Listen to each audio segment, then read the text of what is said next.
Hi అండి. ఎండు బఠానీ గారెలను ఎలా రెడీ చేసుకోవాలో చూసేద్దాం. ముందుగా బఠానీలను నీటిలో 3 గంటలు నానబెట్టాలి. ఇలా అవుతాయి. తొక్క తీయనవసరం లేదండి. వీటిని ఒక మిక్సీ జార్లో వేసుకుని 2 పచ్చిమిర్చి, చిన్న అల్లం ముక్క, జీలకర్ర, వెల్లుల్లి అయితే వేసుకోవాలి. మసాలా గారెలా వస్తాయి. అందులో ఉల్లిపాయ కూడా వేసుకోవాలి. పేస్ట్ అయిన తర్వాత ఫ్లేవర్ కూడా చాలా బాగుంటుంది. కొంచెం ఉప్పు తగినంత వేసుకోవాలి. బరకగా అయితే మిక్సీ పట్టాలి. అలాగే కొంచెం బఠానీలను మెత్తగా చేసుకోవాలి. అప్పుడు మనకి పొడి పొడిగా చేసుకున్న మిశ్రమంలో ఈ మెత్తగా చేసుకున్న దాన్ని కలిపితే విడిపోకుండా ఉంటాయి.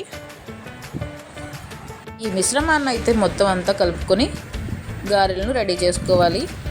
ఇవి గోల్డ్ కలర్ వచ్చేలాగా ఎర్రగా ఏగేటట్టుగా తీసుకోవాలి. పిల్లలు పెద్దవారు కూడా చాలా ఇష్టపడతారండి గారెలను తినడానికి. కరకరలాడుతూ ఉంటాయి. బఠానీ వల్ల కూడా చాలా ప్రయోజనాలు ఉన్నాయండి. మరి ఈ వీడియో మీకు నచ్చినట్లయితే లైక్ చేయండి. Thank you for watching.